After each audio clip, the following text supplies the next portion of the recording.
Anak di Tuban tega pukul ayah dengan batu hingga kritis.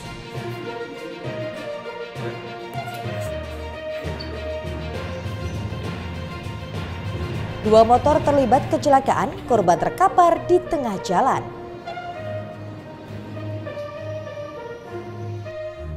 Assalamualaikum warahmatullahi wabarakatuh, pemirsa JTV Bojonegoro, bagaimana kabar Anda hari ini? Kembali pada informasi aktual Sketsa Bengawan, hadir dengan serangkaian informasi dari Kabupaten Bojonegoro dan sekitarnya. Bersama saya Ayun Sari Tilawah, inilah Sketsa Bengawan untuk Anda.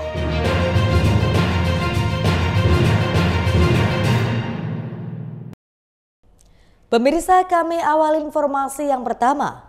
Seorang pemuda di Kabupaten Tuban harus berurusan dengan polisi setelah menganiaya ayah kandungnya sendiri menggunakan sebuah batu. Pelaku tersinggung karena tak ditegur sapa saat pulang ke rumah. Akibat hal itu, sang ayah mengalami luka robek di bagian kepala dan masih dalam kondisi kritis. Dinul Iksan, 30 tahun, pemuda asal desa Padasan, Kecamatan Kerek, Kabupaten Tuban, harus berurusan dengan Satuan Reserse Kriminal Polres Tuban usai menganiaya ayah kandungnya sendiri menggunakan sebuah batu. Penganiayaan ini terjadi pada Selasa siang 29 April 2025 lalu. Saat pelaku sedang berkunjung ke rumah orang tuanya, pelaku melihat ibunya hendak berangkat berjualan dalam kondisi kurang sehat. Kemudian ayah pelaku yang hendak keluar rumah tak sedikit pun menyapa pelaku yang berkunjung ke sana. Karena merasa tak dianggap, pelaku emosi dan memukul wajah ayah kandungnya hingga tersungkur. Kemudian pelaku mengambil batu dan memukul kepala korban hingga tak sadarkan diri. Meski sempat dilerai ibu pelaku, namun pelaku justru menendang ibunya hingga terjatuh. Aksi itu diketahui warga setelah ibu pelaku berteriak meminta tolong. Korban mengalami kritis setelah beberapa kali mendapat pukulan di kepala bagian belakang. Ada pertanyaan pertama? Ini pemicu alasan memukul orang tua. Alasan memukul orang tua. Karena pertama saya ke rumah niatnya mau silaturahmi Pak. Terus saya negur ibu saya, keadaannya agak kurang sehat, mau pergi jualan, tapi dengan tiba-tiba orang tua bapak saya itu datang, tidak menegur sapa, langsung main naik motor aja, langsung pergi. Dari situ saya kayak nggak dianggap atau dia kayak nggak dianggap aja Pak, kayak nggak ada gitu. Sudah lama ya? Kemarin ini Pak. Maksudnya sama ayah dekat atau jauh hubungannya? Jauh Pak. Itu dipukul di mana TKP-nya? Oh, pukul di mana TKP-nya? Tempatnya? Di rumah. Di rumah. Ya. Rumah siapa? Di rumah bapak saya. Itu pengaruh alkohol enggak, Mas? Enggak, dengan keadaan sadar. Itu ya Bapak kandung. Ayah kandung Bapak kandung. Ayah kandung. Ayah kandung. Itu sering nggak mukul ayah kayak gitu? Baru ini atau udah? Baru kali ini. Baru kali. Ya. Setelah melakukan tindakan tersebut, apakah menyesal, Mas? Sangat menyesal. Bersama pelaku, petugas kepolisian yang mengamankan barang bukti berupa satu buah batu besar yang digunakan pelaku menganiaya korban, serta satu kaos berwarna biru dongker yang digunakan pelaku. Ya, jadi ini baik kami jelaskan bahwa tersangka inisial DI umur 32 tahun, untuk alamat ini di Desa Padasan, Kecamatan Kerek, Kabupaten Tuban, bahwa yang bersangkutan telah melakukan penganiayaan terhadap ayahnya sendiri, korban inisial M umur 59 tahun dengan alamat yang sama, Dusun Padasan, Kecamatan Kerek, Kabupaten Tuban. Adapun barang bukti yang diamankan, kaos dongker, biru dongker, juga ada satu buah batu. Jadi untuk kronologi berdasarkan keterangan tersangka, yang tersangka ini ada berselisih dengan orang tuanya, ayahnya, sehingga pada saat itu terjadi penganiayaan terhadap ayah sendiri. Adapun dari korban mengalami luka di bagian kepala, pelipis, dan juga di samping. Sampai saat ini masih dalam perawatan rawat jalan di rumah sakit. Dan itu informasi dari warga kan dalam kondisi pengaruh miras, benar nggak? Ya nanti kita wawancara yang bersangkutan ya. Saat ini korban masih dalam kondisi kritis dan dirawat di RSUD Kusma Tuban. Sementara pelaku harus mendekam di sel jeruji penjara Mapolres Tuban. Untuk mempertanggungjawabkan perbuatannya, pelaku dijerat dengan pasal 351 ayat 2 KUHP dengan ancaman hukuman maksimal 5 tahun penjara. Siki Muhammad, Husni Mubarok, JTV, Tuban. Sementara itu pemirsa, diduga akibat kurang memperhatikan arus lalu lintas saat akan menyeberang, pengendara motor ditabrak pengendara motor lain di Jalan Raya Mojo Agung, Kabupaten Jombang. Akibatnya 2 pengendara motor alami luka berat dan 1 penumpang alami luka ringan. Beginilah rekaman video amatir milik warga saat ketiga korban kecelakaan terkapar di Jalan Raya Desa Mojo Trisno, Kecamatan Mojo Agung, Kabupaten Jombang, Senin siang. Korban yang mengalami luka berat pada bagian kepala adalah pengendara motor metik Daniel Novianto, 22 tahun, pengendara motor Vario asal Mojowarno, Kecamatan Mojowarno, Jombang, dan pengendara motor Honda Supra Mulyadi, 52 tahun, asal Jati Kapur, Kecamatan Tarokan, Kabupaten Kediri. Sedangkan korban alami luka ringan adalah Muhammad Rudi Setiawan, 19 tahun, penumpang motor Supra asal Desa Jati, Kecamatan Tarokan, Kabupaten Kediri. Ketiga korban luka langsung dievakuasi petugas ke Rumah Sakit Umum Daerah Jombang guna mendapatkan perawatan medis. Sementara petugas kepolisian langsung melakukan olah TKP dan memeriksa sejumlah saksi. Menurut keterangan saksi warga, kecelakaan ini terjadi pada saat pengendara motor metik berjalan dari arah utara bermaksud menyeberang ke arah selatan. Namun karena diduga pengendara motor metik kurang memperhatikan arus lalin dari arah barat saat akan menyeberang, sehingga motor metik ditabrak oleh motor Supra yang melaju kencang dari arah barat menuju timur. Kendaraan Vario itu nyebrang dari sisi utara ke selatan. Terus? Bersamaan dengan itu, kendaraan Supra yang dari barat melaju cukup kencang, akhirnya kecelakaan tidak terhindarkan. Tertabrak persis di tengahnya, kan karena posisi nyebrang jadi langsung ketabrak situ. Itu pengendara Supra ada berapa orang, Pak? Untuk kendaraan Supra 2 orang. Yang Vario? Yang Vario 1 orang. Untuk pengendara Supranya yang 1 lukanya cukup parah, yang 1-nya luka ringan. Untuk kendaraan Vario cukup parah. 2 korban luka berat dan luka ringan langsung dilarikan ke RSUD Jombang. Sedangkan 2 motor yang ringsek dievakuasi petugas ke Satlantas Polres Jombang. Dan kasus ini masih dalam penanganan unit Gakum Satlantas Polres Jombang. Saiful Mualimin, JTV, Jombang. Pemirsa, DPRD Kabupaten Ngawi mendukung program sekolah rakyat yang dicanangkan pemerintah pusat melalui Kementerian Sosial. Meski begitu, Dewan berharap di sekolah rakyat mendatang tidak hanya mengacu pada akademis siswa, namun program keahlian harus diprioritaskan sehingga mencetak lulusan siap kerja.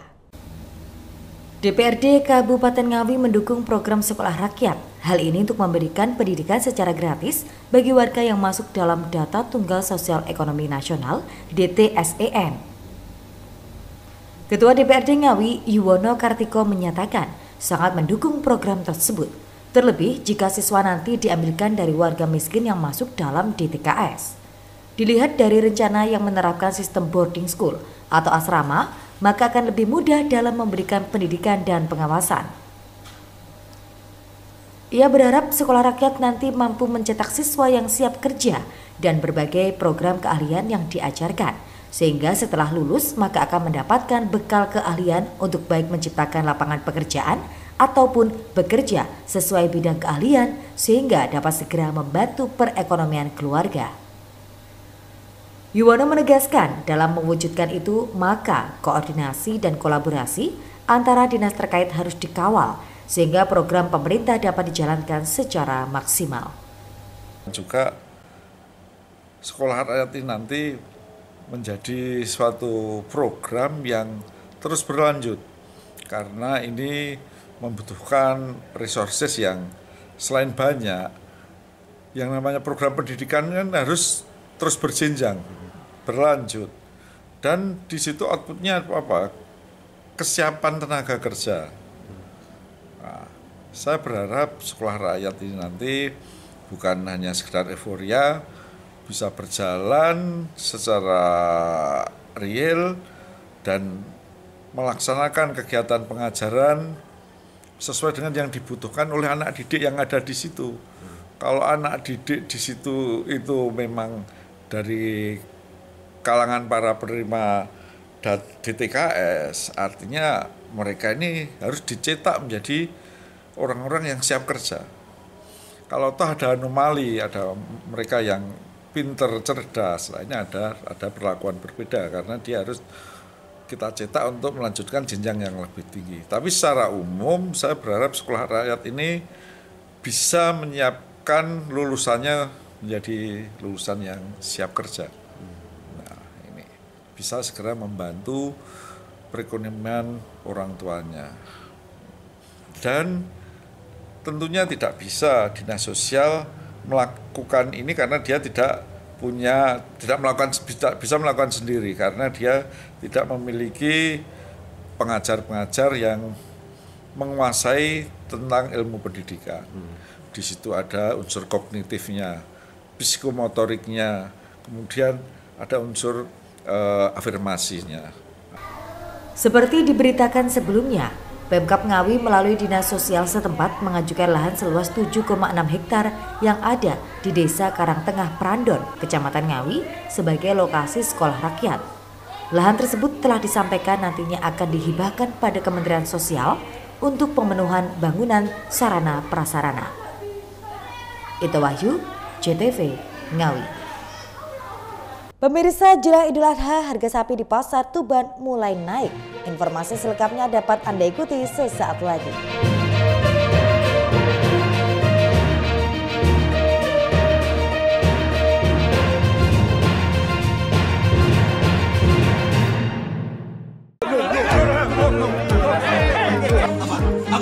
Apa isinya?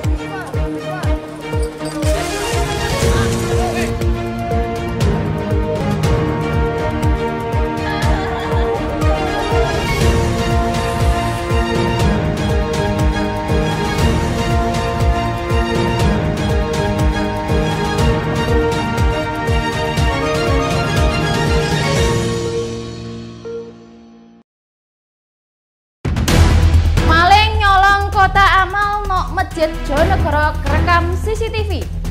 Garangan mlebu kamare warga nok Tuban damkar mudhun kanggo ngamakno. Kayak biasane Bateh, aku ambek konco-konco wis nyiapno kabar teko Jonegoro ambek Tuban lan sak sekitare sing diringkes nganggo basa khas Jonegoro Pantura Tuban. Ngumpul iwak nek Bengawang tuku sego nok jembatan Padangan. Acara iki wis tekan separonan, makane ojo pindah channel dhisik yo, ora suwe kok rampungan.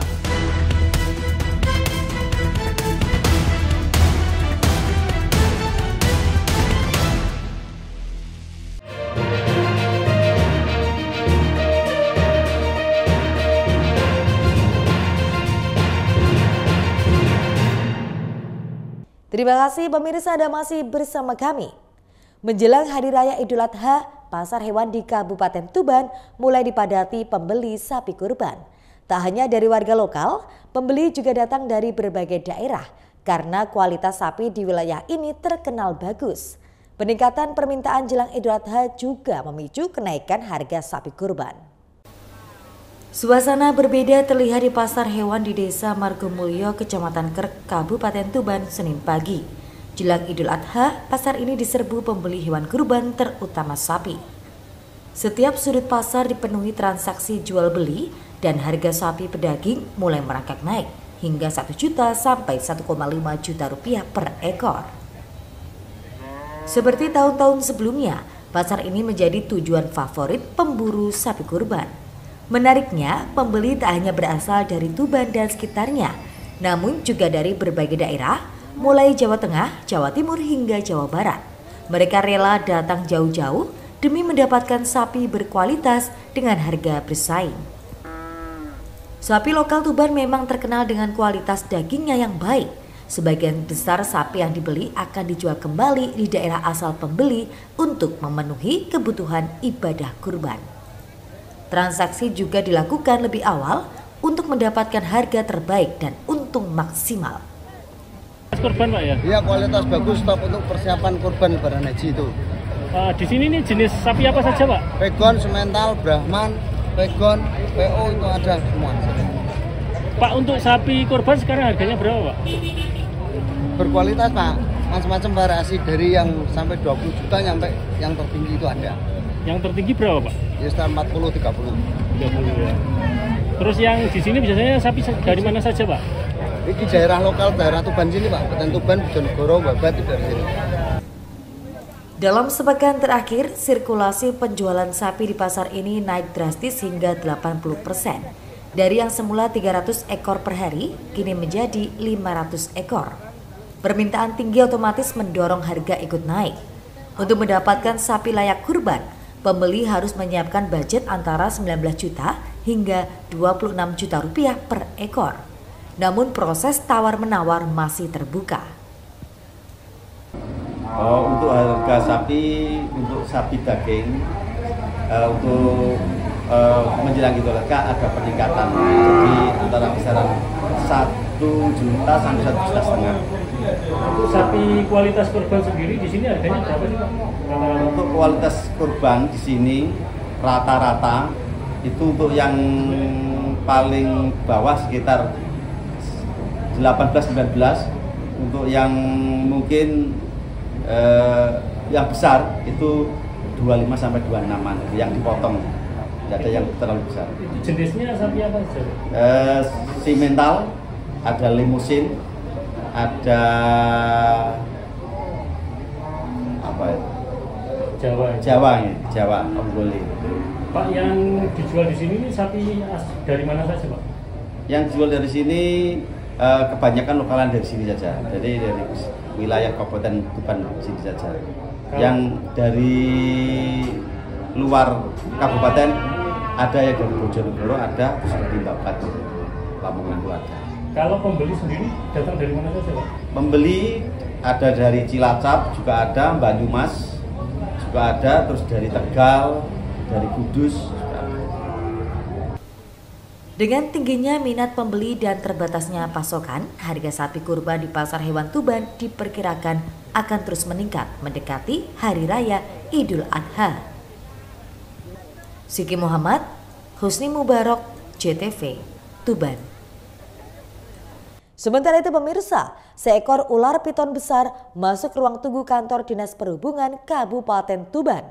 Hewan liar sepanjang 3,5 meter itu berjalan melata di lantai sehingga mengejutkan penjaga. Kejadian ini kemudian dilaporkan kepada petugas damkar setempat.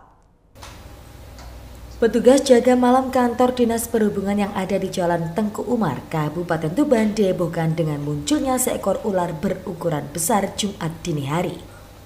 Hewan liar berkulit batik ini merayap masuk ruang tunggu pelayanan uji kir kendaraan bermotor.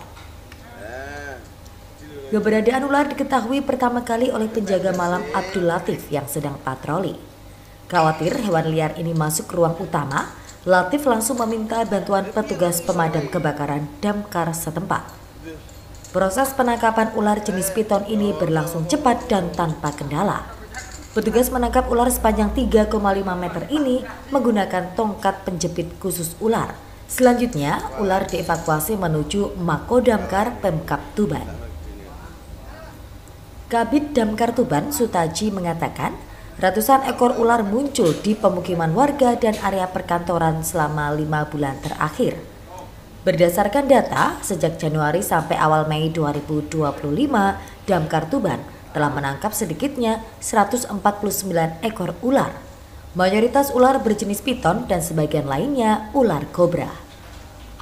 Ya, bisa dijelaskan untuk ular yang di sub itu ceritanya gimana? Iya, tadi kami jam 2:30 dini hari, 2:30 pagi, kami mendapat laporan dari rekan-rekan yang jaga di sana bahwa ada ular masuk ke kantor disub di ruang tunggu. Mendapati laporan tersebut, kami bergegas menuju ke lokasi. Itu ular jenis apa nih? Ular jenis piton. Panjangnya? Kurang lebih 3,5 meter, nggak sampai 4. Dan itu sempat mengagetkan yang jaga ya? Iya, tentunya pas jaga, beliau kebetulan belum tidur ya. Terlihat ada ular masuk karena jarang lihat ular ya takut. Karena takut, panik, tahu call center kami segera ngebel damkar, telepon kami, kaget pasti itu. Kok bisa masuk situ tuh gimana? Lah ini kita nggak tahu ceritanya ya, cuman ular itu kondisi kalau di area itu merasa nggak aman, nggak nyaman ya nyari tempat yang untuk senyaman mungkin di ularnya ya, mungkin nyari tempat yang berlindung lah. Kebetulan berlindungnya nyari di kantor disub. Agar tidak mengganggu ketenangan warga, seluruh ular yang ditangkap dimasukkan ke dalam sangkar besi besar di kantor damkar setempat. Ular-ular ini diduga keluar dari habitatnya untuk mencari mangsa karena kelaparan. Siki Muhammad, Husni Mubarok, JTV, Tuban. Pemirsa, warga terdampak pembebasan lahan pembangunan kilang minyak Pertamina yang kini menempati perumahan relokasi di Kabupaten Tuban mempertanyakan kejelasan tanah yang ditempati. Warga kecewa dengan Pertamina karena tidak menepati janji menyerahkan sertifikat hak milik SHM lahan relokasi kepada warga. Warga perumahan relokasi Pertamina yang berada di Desa Sumur Geneng, Kecamatan Jenuh, Kabupaten Tuban mengungkapkan keresahannya. Warga kampung miliarder resah lantaran sudah membangun rumah hingga menghabiskan biaya miliaran rupiah. Namun sertifikat hak milik atas tanahnya belum kunjung terbit. Warga terdampak relokasi PT Pertamina ini sebelumnya diminta berpindah rumah lantaran tanah mereka dibeli untuk dibangun kilang minyak Pertamina. Menurut pengakuan warga, mereka dijanjikan akan diberikan SHM sembari rumah baru mereka dibangun. Kemudian seluruh warga berpindah dan berlomba membangun rumah megah hingga menelan biaya miliaran rupiah. Namun janji Pertamina yang akan menyelesaikan SHM tanah warga paling lambat Desember tahun 2024 hingga kini tak kunjung ada kejelasan. Kondisi ini membuat warga resah lantaran tanah yang mereka tinggali masih dalam status milik perhutani atau milik negara. Warga mengaku sedikitnya ada 33 kepala keluarga yang belum mengantongi SHM rumahnya. Seluruhnya merupakan warga Desa Wadung, Kecamatan Jenuh, Kabupaten Tuban yang tempat tinggalnya tergusur pembebasan lahan. Mereka khawatir rumah yang ditinggalinya dapat digusur sewaktu-waktu. Pak, ini rumahnya itu sampai belum disertifikasi itu ceritanya gimana awalnya? Awalnya iki malah ini Mas ceritanya Mas ya. Dari awal sebelum pindah ke sini tuh pindahnya saja saya sudah dipaksa-paksa ke sini. Padahal tanah di sini belum disiapkan. Lahannya belum siap tapi sudah ditekan-tekan disuruh pindah ke sini, dan di rumah sana itu mau cepat diroboh-roboh katanya mau pembangunan Pertamina mau jalan, tapi nyatanya sampai sekarang nggak ada apa-apa. Dan janjinya di sini kemudahan air, api, untuk mandi, makan, minum, segalanya itu semua sudah komplit. Tapi ternyata nol, nggak ada apa-apa, nggak ada apa-apa gitu loh Mas. Pak, itu dulu disediakan tanah gitu Pak ya, tapi ya, bangun sendiri. Bangun sendiri-sendiri. Oh, nah tapi itu janjinya gimana Pak? Maksudnya sertifikasinya gimana tanahnya ya, waktu itu?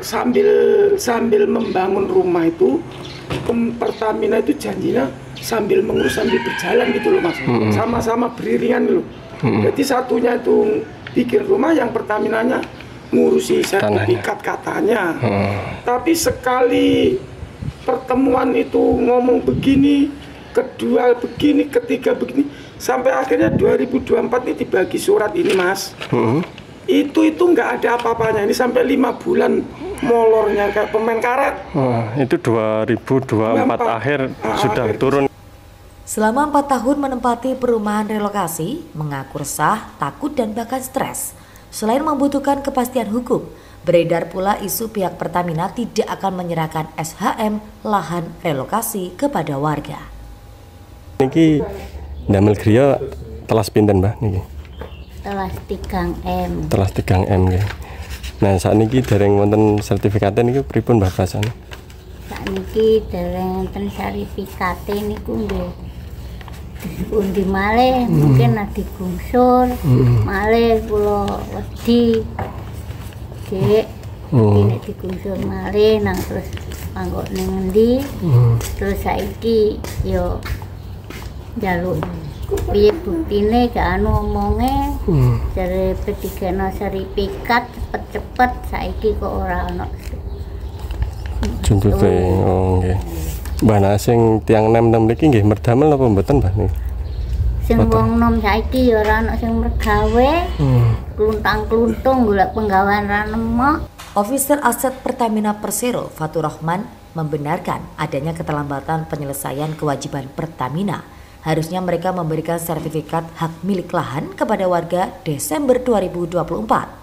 Namun adanya pergantian direktur dan anggaran dasar membuat seluruh administrasi harus diganti seluruhnya serta memulai semuanya dari proses awal.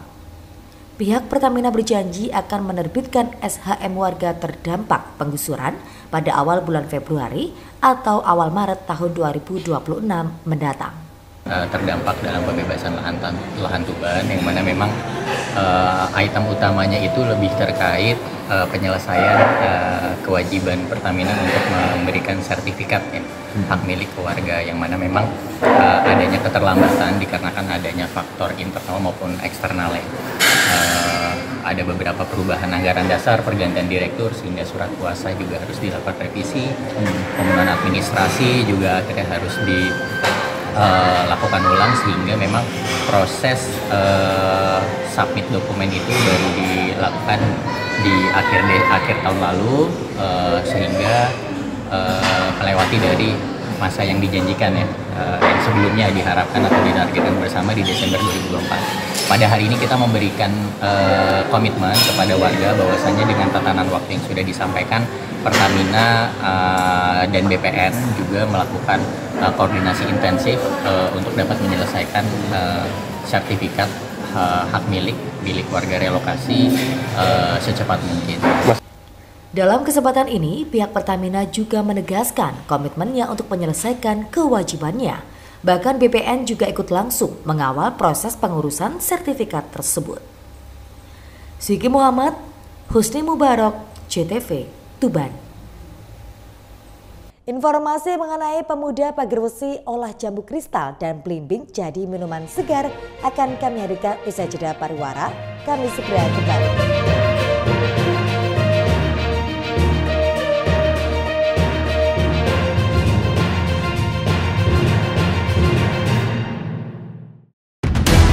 Maling nyolong kota amal nok Masjid Jonegoro kerekam CCTV. Garangan mlebu kamare warga nok Tuban damkar mudhun kanggo ngamakno. Kayak biasane Bateh, aku ambek konco-konco wis nyiapno kabar teko Jonegoro ambek Tuban lan sak sekitare sing diringkes nganggo basa khas Jonegoro Pantura Tuban. Ngumpul iwak nek Bengawang tuku sego nok jembatan Padangan. Acara iki wis tekan separonan, makane aja pindah channel dhisik yo, ora suwe kok rampungan.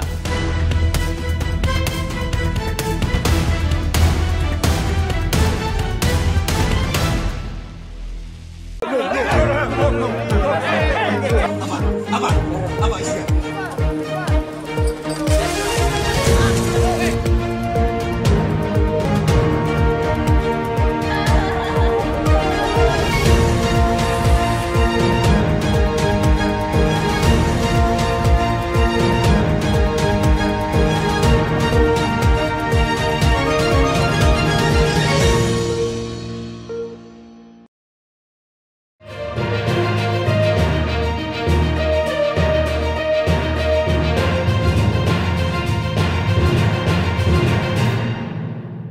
Terima kasih Anda masih di Sketsa Bengawan. Pemirsa, kelompok pemuda di Desa Pagerwesi, Kabupaten Bojonegoro membuat inovasi dengan memanfaatkan jambu kristal dan belimbing di desanya. Hasil olahan buah tersebut mampu menghasilkan minuman sari jambu kristal dan sari belimbing. Berikut informasinya. Berangkat dari melimpahnya hasil belimbing dan jambu kristal di desanya, kelompok pemuda di Desa Pagerwesi, Kecamatan Trucuk, Kabupaten Bojonegoro menggelar pelatihan pengolahan produk minuman buah. Kegiatan tersebut digelar di Balai Desa setempat pada Senin pagi. Berkolaborasi dengan kampus Istek Iksada Bojonegoro, mereka berkreasi mengolah buah belimbing dan jambu kristal agar mampu dijual dengan nilai ekonomis yang lebih tinggi dari harga jual buah di pasaran. Di tengah tren hidup sehat dan konsumsi minuman alami, 2 buah lokal, belimbing dan jambu kristal, kini dapat menjadi sari buah yang tidak hanya menyegarkan, tetapi juga kaya akan manfaat. Sebelum diolah menjadi minuman buah siap minum, terlebih dahulu pemateri dari dosen Istek Iksada, Adib Nurdianto, memberikan cara pembuatan minuman sari buah secara cermat. Supaya proses pengolahan yang alami, pembuatan sari buah ini bisa mengutamakan kesegaran dan kandungan nutrisi. Pertama, buah dipetik saat matang optimal, kemudian dicuci hingga bersih, lalu diiris sesuai dengan ukuran agar dapat mempermudah diambil sarinya. Tanpa pengawet berbahaya, buah belimbing dan jambu kristal lalu direbus di dalam panci hingga mencapai titik mendidih yang dibutuhkan. Setelah dirasa cukup, lalu air hasil sari buah belimbing dan jambu kristal kemudian disaring menggunakan kain untuk mendapatkan minuman tanpa endapan. Kemudian, sari dari buah belimbing serta jambu kristal dapat dinikmati dan diminum saat sudah dingin. Pembina Karang Taruna Pagerwesi, Faridi Fakih, mengatakan, kegiatan pelatihan ini merupakan langkah awal para pemuda di Desa Pagerwesi sebagai upaya meningkatkan nilai tambah produk lokal, terutama belimbing dan jambu kristal. Diharapkan, dari inovasi tersebut nantinya dapat dihasilkan produk untuk kemudian bisa dipasarkan secara daring dan offline dengan respon positif dari konsumen yang mencari minuman alami.